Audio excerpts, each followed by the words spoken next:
Hi, guys. Welcome back to another episode of the Autism Our Story podcast. Today, I have the opportunity to chat with Valeri and her daughter, Lora. Lora is a non-speaking autistic young lady who communicates through pointing to letters on a letterboard.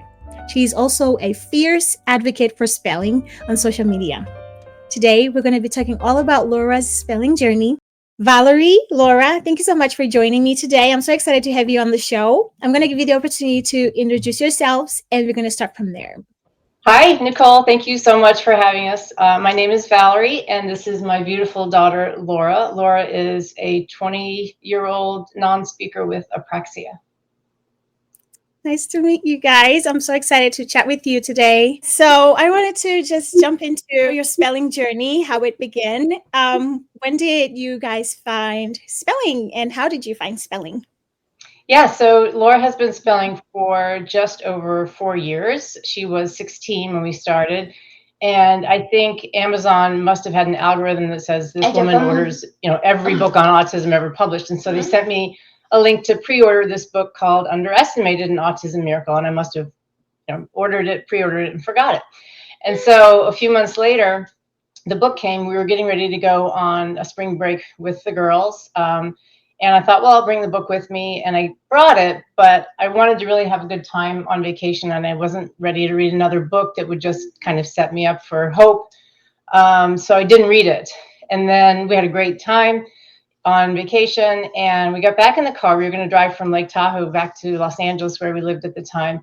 It was a really long drive. I think it's about 8 hours. And I said, well, I'll just read this book. It can't hurt, and it'll fill the time. So I read it. And it's about this young man, Jamie Hanley, and his dad, who co-wrote the book, and about how they discovered communication through spelling.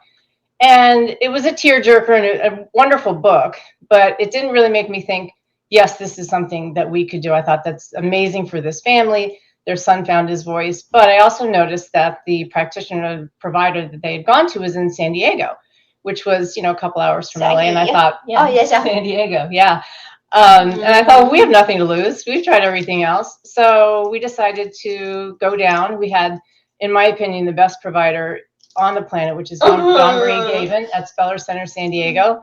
And so we gave it a shot, but we really didn't have any expectations for it. Wow.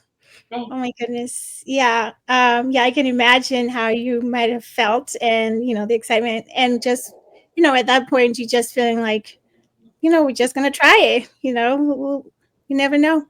Yeah. So then you get to San Diego. How did it go? How was that first day of her spelling? How was it seeing her spell for the first time? It was interesting. It didn't look like spelling the first time. She was on, we go up this progression from 3 boards to a stencil to all the way to up to the keyboard. And she started on not only the 3 boards, but the 3 boards with flaps. So you could just see 4 or 5 letters at a time. And her provider read to her and asked her to spell. And it really didn't look like she knew what she was doing, because I didn't understand what apraxia was at the time. And no one had ever told me about it in her 16 years of life and the autism diagnosis. And I didn't understand that it is a motor disability, not a cognitive disability. I believed it was a cognitive disability because that's what they told us. And so to learn how to poke the letters accurately, even though she knew them and much more, it took practice. So she's not going to be sitting down and just spelling the first time, bam, bam, bam, bam. So I thought, well, this is interesting. And again, not a lot to lose by keeping trying, but it did not look like spelling words to me the first few times, right? It wasn't until a few sessions in when it looked like, oh, I think she might know the letter she's trying to poke, until finally I was able to fully presume her competence and understand that she did know exactly what she was doing, but that she had to develop and practice that motor skill. Yeah. Yeah. I feel like a lot of us parents, when we start our spelling journeys, we're still in that, because we've been made to think a certain way for so long. It's hard to really know that they're doing this and that they're really in there. Yeah. So I can imagine that was exciting for you to finally know that she's in there. So exciting. And you have a lot of parents that you come across, and I knew my child was smart. I knew they were in there. I was not, unfortunately, one of those parents. I did not know she was in there. I believed that she had an intellectual disability. Shouldn't have, but looking back, but I really didn't know that. But once I started to see her spelling, the light bulb really went off for me. It's like, oh, she really is smart. Very, very smart. Yes, that's amazing. So, how long after that did she become an open speller? So that took several months. Like I said, we move up the hierarchy. She had to be on those 3 boards with the flaps for a while. Then they took the flaps off, and she had to be on the 3 boards for a while. And you can't be an open speller until you have all 26 letters to spell with. So after she moved from the 3 boards up to a 26 stencil, she had to relearn the motor skills of that board. So you're not starting back over, but you're starting another motor skill where you have to focus on all 26 letters to be able to select what you want. So you had it. So again, it took several months. And even once she became open, she wasn't consistently open. Again, it takes really, if I've learned nothing else from this, it's patience. It really takes patience to get through this spelling journey. And it's not throwing a board in front of someone and all of a sudden they can just spell. It really is learning a new skill. It's like riding a bike or playing an instrument, and it really takes time. So, but it was well worth it, obviously. Yes, absolutely. Yeah. Yeah, that's one thing I've been learning myself in our spelling journey. It's a lot of patience. Not wanting to jump over, to the end. A lot of people wonder, why can't they just be on an iPad? And they really need to understand that there is a whole process that is very worth it. Probably takes a while, but it's worth it, worth doing the way it's meant to be. Definitely. So I just am curious to know, because of the nature of our kids, of our non-speakers, kind of autism. What were some of the therapies that you tried that worked, or some that may have not worked so well? Yeah, it'd probably be easier to ask me what we didn't try because we Yeah. tried so many. And it's the usual list for most people. She was in a floor time school when she was small that was very good. And that was probably the only thing before spelling that really was, I think, beneficial for her. And after that, we did speech therapy, occupational therapy. We went to pathologists and neurologists, and we did all the special diets, gluten-free, casein-free, B12 shots, all of the things. And of course, ABA, which at the time when she was diagnosed was the go-to. I think in some areas it still is. So we were so thrilled to find an ABA placement for her. And in retrospect, we shouldn't have been, because ABA was somewhat traumatizing for her because they didn't presume her competence. So we had tried just about everything, and that's why you get very jaded by then. And then someone shows you a stencil board with ABCs on it, and you're like, what is this? This can't Yeah. be the communication. But again, if you don't try, you won't know. And I'm really glad we did. So we had pretty much what I thought we had exhausted the therapies and the availability of opportunities out there.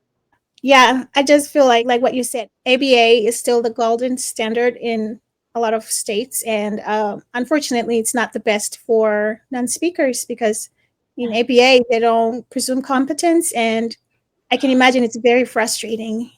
When you know that the things you're being taught, you already know, and in the way they do it, it's just, yeah, and it breaks my heart really. And yeah, I would like to see a world where maybe they can rethink it and maybe mix ABA with spelling, that Or at have, least with competence, right? yes, I would like the presuming competence to be a part of it. That would be so much more effective, I feel like. Absolutely. And just it's more humanizing and meeting them where they really are and where they actually are versus what their bodies are showing you. Because that can be, Yes. yeah. And they would not be trying to correct behaviors that they cannot control. Right. Or that might bring them some self-regulation. Yes, Yeah. absolutely. Yeah, I remember my son's ABA therapist, the first one we ever saw, was telling us to stop him from stimming. And at that time, I was thinking, it's cute. Why would you want to stop that? Like, I didn't even know why he does it, but I just thought it was cute, and I was just like, duh. No, yeah, Yeah. I remember the term quiet hands, quiet hands. yes, Yeah. yes, that's it. Yeah. So, do you remember what was the first thing she spelled when she spelled openly?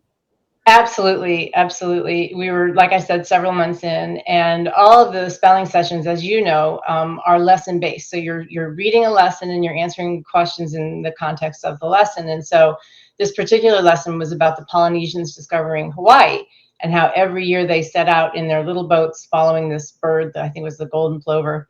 And every year they got a little closer to Hawaii, but I think it was, I don't know, 300 or 400 years before they actually got there. And every year they would get a little closer to Hawaii. And so she read that paragraph, and then she was answering, spelling some words from the paragraph and answering some questions. And her provider asked her a question with a specific answer. But instead of answering the question, she suddenly spelled, "Mom and Dad, I love you so much. Thank you for never giving up on the Hawaii in me." And you hear something like that, and you think, oh my gosh, you must have melted into tears. I kind of went into shock. I didn't really know what to do. You kind of don't believe your eyes. And Yeah. it was actually to the point where we got halfway back to LA, and I texted Dawn Marie and I said, can you send me what she spelled? It was just disbelief. It was just, after 17 years of not hearing her voice, right? And all of a sudden she says something that profound and that meaningful that you waited your whole life to hear. A lot of people might not have that reaction, but I was in shock, and it took me probably a couple of days to really process what had happened and what it would really mean for her future, which is a completely different future than what we had imagined before. Wow. Yeah, I can imagine. Yeah, just the shock. Yeah, initially I thought you were like, in tears, but yeah, I can imagine that reaction because you really can't believe it. Like, wow, is this really happening? Wow. And after that, when she would say something open, that's when I, would start crying or go and hug her and stuff, because by that time I had processed and gotten used to it. But the first time it was quite shocking. Yeah. Wow. That's amazing and beautiful. Yeah, I'm always curious to know parents' reactions when they're, when their child, even when their child, when they see them spell for the first time or when they see them spell openly for the first time. So, yeah, It was that's amazing. Never beautiful. forget it. Yes. Oh, thank you for sharing. It's so beautiful. So she's an open speller. What are some things that you started to find out? How was it like getting to know your daughter for the first time after so long? Yeah, it really was like meeting her for the first time, because you love them their whole lives, but all of a sudden you realize that they have this depth and this personality and this knowledge that you never dreamed they had. And I learned that she's extremely smart. She would spell words I don't know. She still does, that I have to look up. I have to tell her to really please dumb down the spelling so mom can understand it. And I learned that she has an absolutely wonderful, clever sense of humor and cracks joke and play on words things, and so smart. And I learned what her interests are. You have to guess everything before spelling. What is her favorite color? I guess it's this, because she looks at that a lot. What subjects interest her? Well, it must be Dora the Explorer, because that's what she was watching. No, it's neuroscience and calculus and philosophy and these complex subjects that it's like, it's just so eye-opening to get to know this amazing human being and all the depth she has to her for the very first time. It's and this was even before she became an open speller. Once we started presuming her competence, and that's what I would say to any parent of any non-speaker, that is the beginning of the game changer, presuming their competence. I did not, like I said, presume her competence, and I treated her much younger than than her chronological age. And the minute she started spelling, and I kind of saw a glimpse of this, I immediately changed, before she became an open speller, how I approached her and treated her. And that made so much of a difference in the dysregulation, in the behaviors, if you want to say, meltdowns, all those things. Before she ever spelled openly, those things started to ease when I started treating her as her age and actually conversing with her. Even though you don't get the feedback back like you do from someone you're having a conversation with, it's important for them to be talked to. Just talk to them like anybody else who is their age. And that made all the difference. Wow.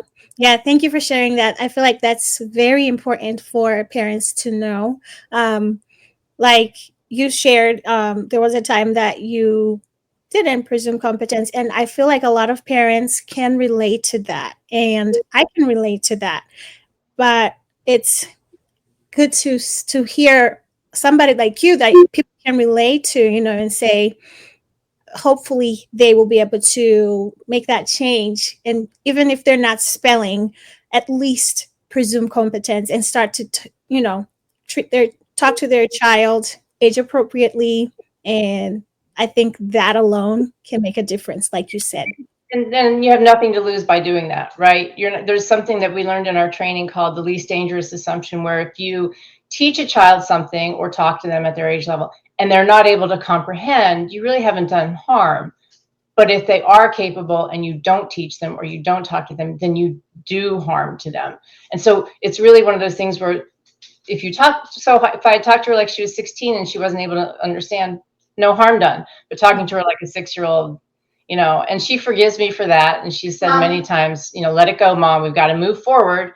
So it's one of those, when you know better, you do better, and try not to look back too much. It's hard not to kind of go to that guilty place sometimes. But if you wallow in it too much, right, Laura, it's going to take away from time with her and getting to know her after all these years.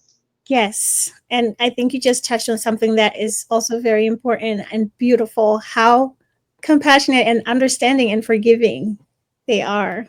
Absolutely. Absolutely. Yeah, it gives me hope for my son when I have apologized to him, even though he cannot say it back. I can't wait to hear from him, what. I'm sure it means the world to him that you've done that. Yes.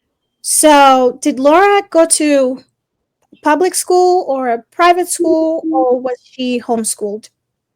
So a combination. She was in a non-public school in a contained classroom for most of her all the way through high school. So with other kids with autism and special needs, and she has told me they didn't presume her competence, but they were for the most part very nice to her. But she wasn't learning anything. She was learning the same thing year after year at a grade school level. And when she started spelling, but she looked happy going to school. She would have a smile on her face, and she didn't seem traumatized by school or any of that. But when she became an open speller, one of the very first things she said was, please get me out of school. It's like being sentenced to life without parole. And first of all, just the gravity of those words was incredible. Plus, I was still in that phase of, how do you know what life without parole means? Before I understood that she understood so much, but that was enough. And I was working full time, and I told her, look, honey, bear with me. I got to work some things out so I can take you out of school. But I did as quickly as I could. I think it took a couple months, and began to homeschool her. And she is in the process now of going back, because she was going to get, what is the degree called, where it's an adapted degree, not an accredited degree. Now she's going back, and we're getting her an accredited high school degree so she can go on to college, and we're almost done with that. So that was her choice. After I took her out of school, we just started. I didn't know where the gaps were, so we started back in 9th grade and worked our way up. And she's now at the end of her junior year online, getting her high school degree so she can go on to college and do great things. And it's interesting because when she first started spelling, she said she wanted to study neuroscience because she wanted to understand apraxia. If we think apraxia is confusing or bewildering to us, imagine what it's like for our kids. I can't imagine that. And I tell her that I have no idea how this feels, but it's something that she really wanted to dive into. But as the months went on, she sort of pivoted and said, I want to be an advocate. And so many of these young people, after they become open spellers, want to be advocates for others like them that don't have access to communication. It's a very empathetic, very strong drive in them to advocate now that they have a voice for those who still don't have a voice. And that's where she came up with the idea of developing her own brand on social media as well, was from a desire for advocacy. So she wants to major in communications now in college. Wow, that's beautiful. The beauty of her being able to communicate, she can tell you exactly what she wants to do now, and be an advocate for others like her who don't have a voice. And yeah, like you said, non-speakers that are open spellers all want to be advocates. They really want to help the others that don't have a voice have a voice, because they know how it feels. Yes, exactly. And how it feels to be trapped. And when you think about it, like you and I are in the spelling world day to day, but the vast majority of non-speakers do not have any kind of access to spell communication. So they are still a very, very small minority, and there's still so much work to be done to make this accessible to a wider population. It's so important, and that's where she wants to spend the rest of her life. That's amazing. It's such a blessing. Oh. So, this is a question that I always ask parents. What is something that your daughter has taught you about life? Whew, so many things, right? It's hard to start. I think the first thing she taught me rather, was to question everything. Like, we get caught in our beliefs and what people tell us and what the conventional wisdom is and all that. And that's why we were stuck for so many years where we were. But she says, question everything you're taught, question everything you're told to believe, because only in that kind of mind frame can you accept something like spelled communication, like this is a skill we can teach. I've also learned grace and empathy and patience from her, all of the qualities that she has that I don't have so much. She's actually my best teacher, and my role model in life is to be more like her. So she's really taught me, give grace to other people, be patient with them and with yourself.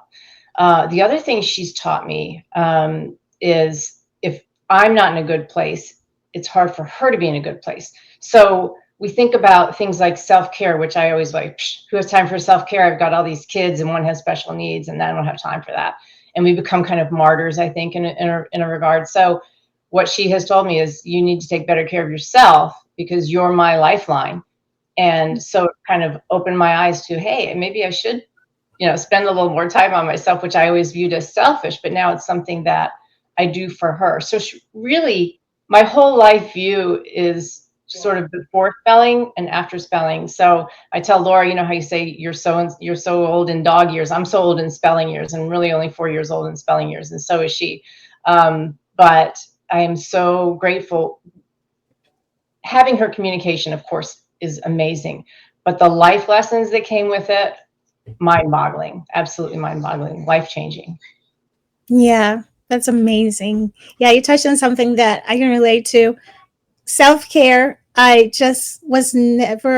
never did it because I felt bad. I was just like, how can I leave anybody with my special need, my high support needs child, and go and do this? I thought it was selfish, like you said. And when I started hearing from, spellers and non-speakers, tell their parents that they need to take better care of themselves, it was almost like I have permission now to take care of myself, because it is for the better of not just my non-speaker, but my whole family. Yes, yeah. Not only do you have permission, you've been requested to do so, so you got to get on it. Yeah. And as a communication partner for your son, that how we show up to a spelling session is everything. And if we're not rested and healthy and regulated, as much as can be expected with a lot of kids in a busy life, but if we show up, that spelling session for our speller is not going to be as productive. So it all fits in, and it all starts to make sense of taking better care of ourselves so that we show up better for them. And that takes the sort of selfish guilt out of it, and really becomes, okay, my non-speaker, and I would assume that those who are not open yet feel the same way. I'm going to, generalize a little bit, want us to take better care of ourselves because they want to get their words out. They want to get their thoughts out, and they can't do it unless we sit down in a very calm and regulated and available way for them. Right? Yeah. Yes. I think that's something that a lot of autism parents need to hear. So they needed to hear it. I needed to hear it, and my daughter made sure she told me, and she still tells me a lot. She reminds me. Sweet. Thank you. Yeah, I think I've seen some posts where she's talking to you, but I take it for myself. It's like she's just talking to all the moms. She wants to help speak for non-speakers that haven't gotten their voice yet, because there are a lot of common themes. Obviously, they each have their own wonderful, amazing, unique personality, but seeing a lot of spellers as she and I do, there are some common themes of of this empathy and this depth and this intelligence and this desire for us to be happy and find our purpose and find our way so that we can help them find theirs. Which Yes. I never thought of it that way until she told me. Yeah, that's beautiful. Yeah, that's amazing. So, what advice would you give to parents who have non-speakers and they're thinking about starting their spelling journey, but they're a little bit on the fence about it? Well, first of all, I was that parent, so I can speak from being in that position and completely understanding that mindset, especially if your speller is a little older. Lora was 16. I know spellers who started in their 30s or even 40s. You've become even more convinced that nothing's going to help. So I get that, and that feeling of I've tried everything. How is this possibly going to work?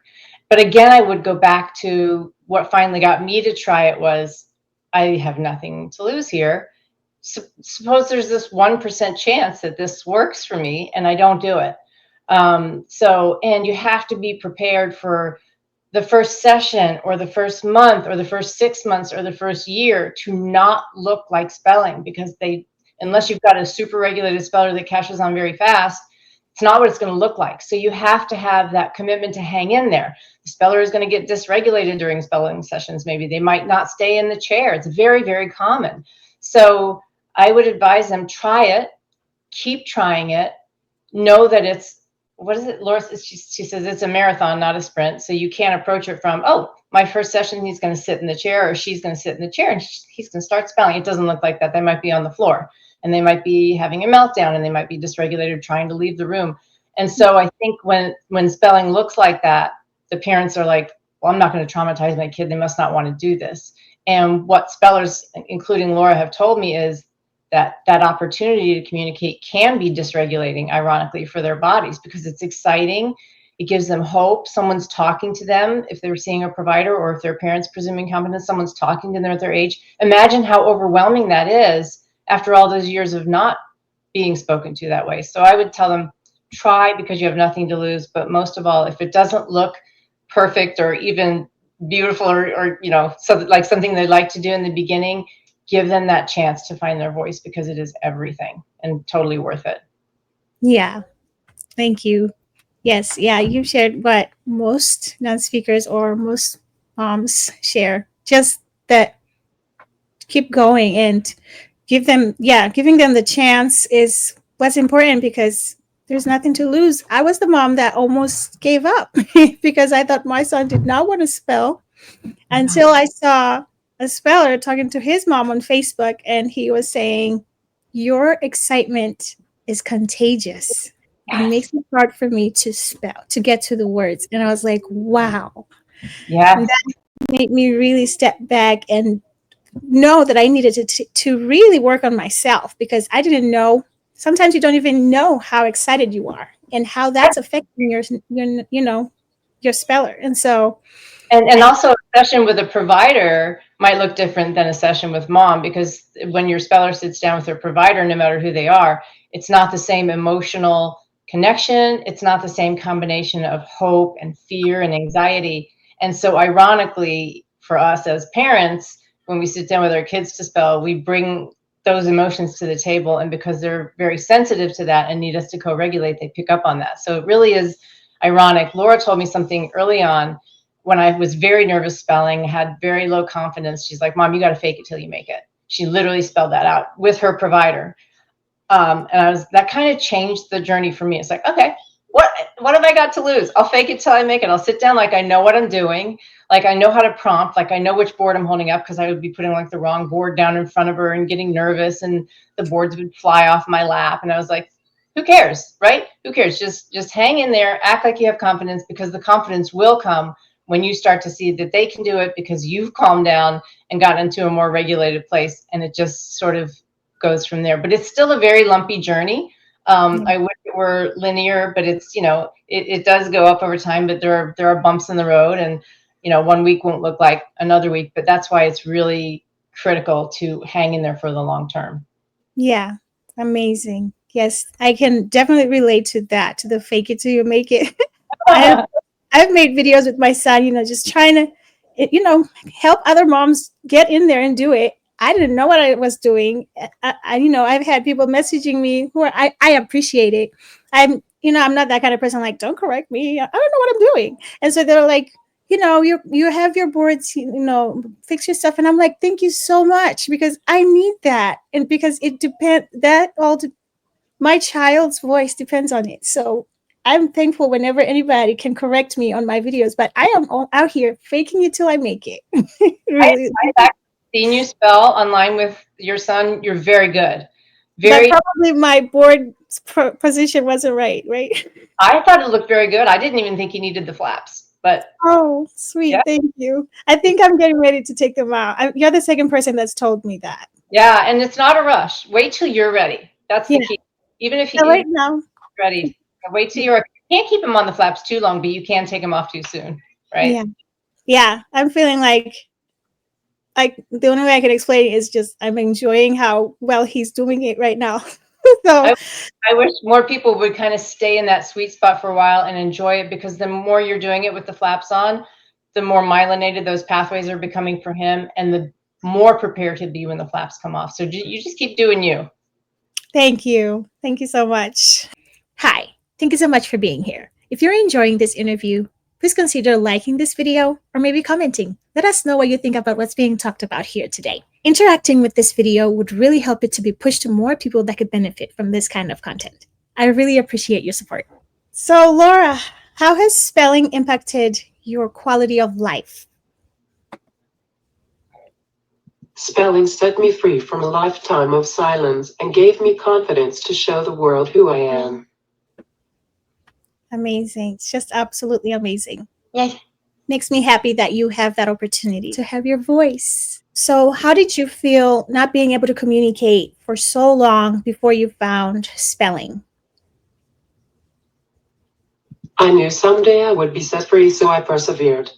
She persevered. She told me she sort of kept waiting and hoping. And she also said that the first time she sat down in the spelling session, even though to me it didn't look like she knew what was going on, she knew that there was something life-changing about to happen to her. Even when the boards were flapped and she, had a 25% chance of getting the right letter, she still couldn't get the letter. She knew inside, mostly because of the way the provider talked to her, the way that Dawn Marie addressed her. Because I remember being in the back of the room and saying, she doesn't understand what you're saying, to myself, like, she can't spell that word. I never taught her to spell. No one's ever taught her to spell. And the provider was very patient with me, and Dawn Marie's like, well, you know what, let's just give it a try. I think she might know this, and sure enough, she did. But yeah, she just said she was going to keep hanging in there. Wow. Absolutely amazing. Yeah, I've heard another speller say the same thing, that the first time they met their, practitioner, they knew something was about to change in their life, like their life was about to change. Yeah. It's amazing. So I'm curious to know, Laura, how did you feel treated in school?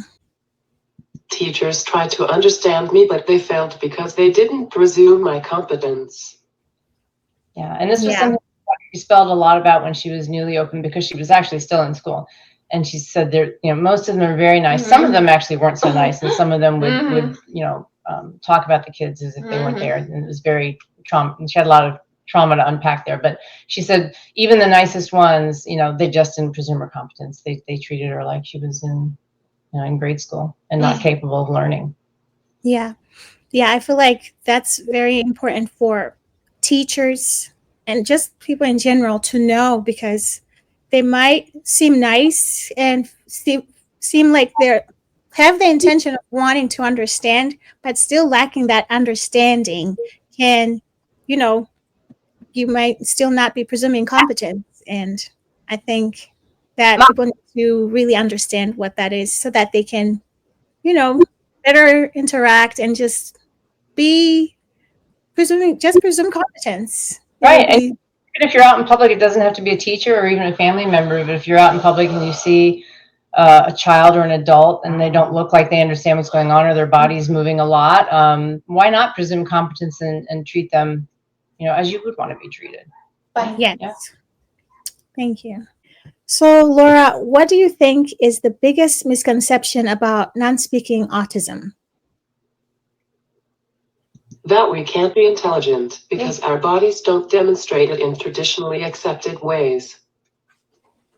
Yeah, that's a big one. I feel like a lot of people don't understand that, because we've been told to follow the body so long, they don't understand that the body can be misleading. Absolutely. And who down the line decided if you can't speak, you must not be able to think? I mean, now it's easy to look back and question that, but I accepted it. Mhm. And once you know what apraxia is, it's like, oh, I get it. Her body is doing things her brain doesn't want it to do, and vice versa. What her brain tells her body to do, it doesn't do. She actually has a name for her body. She calls it Lola. And so she talks about Lola being dysregulated, or Lola not cooperating, or not being able to spell that day. And to me, it's very eye-opening, because imagine feeling so, come back here. You keep your body here for, she can come back. Imagine feeling so disconnected from your body that you actually see it almost as a separate entity with a separate identity. I don't think about my body that way. Most of us don't, because 95% of the time my body does exactly what I want it to do. So that whole idea and that whole understanding of apraxia really helps the approach to spelling. I think along with presuming competence, you have to understand apraxia in order to make this successful for your non-speaker, because most non-speakers, the vast majority, do have apraxia as well. Yes, absolutely. Yeah, that's one thing I feel like a lot of people need to get their bodies, are, yeah, almost separate from who they really are. And once you understand that, things, you get everything. You get the what's going on there. And you And can talk to them differently too. You can actually say, instead of, I know you're not cooperating today, I know your body's not cooperating. And what a difference that makes to the non-speaker to be understood on that level. Oh, I'm not cooperating. It's my body that's not cooperating. It's a huge difference. Or, wow, I'm so sorry that your body, like right now, I'm so sorry your body won't stay in the chair, but I know you want to be in the chair. And just the relief that it brings them, and this is what, based on what they've told me and what Lora has told me, the relief it brings that someone talks to them as if they understand the body's doing this is not a reflection of what you want, it's huge. Absolutely huge. And again, that's something we can do way before they're open spellers, that I started to do before she became an open speller, and it makes a huge difference. yeah, that's something I just learned right now, and I am going to take with me. That really, I love that. I had not ever really thought about that or talking like that to my son. I feel like, yeah, that's one thing that I'm really taking from this interview for myself. Like, Yeah. And it's hard, like if your child is having a meltdown, it's hard not to say, knock that off, or why are you being like this, or why, and the word behaviors is not a word I'm thinking of.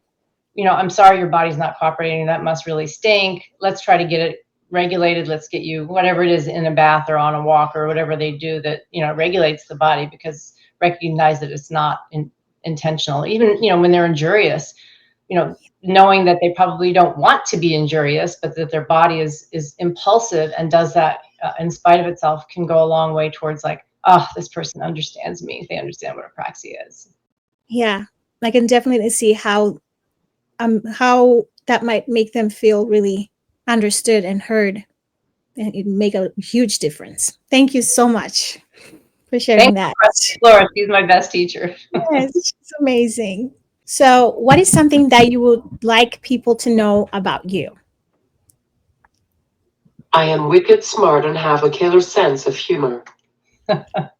She is wicked smart. I can testify to that. And she does have a great sense of humor. And like I said, that was one of the best parts of finally getting to know you, is how smart you are. And on top of that, having a great sense of humor is really fun. You're fun to be around. I love that. Absolutely amazing. And yeah, I think that's one of the blessings of, being able to spell, because you're finally able to show the world who you really are. Because you knew inside, you knew you were that smart. You knew you had the jokes to crack, but you just couldn't get it out. So what an amazing thing it must be to finally be able to get that out, because now we can share in that too.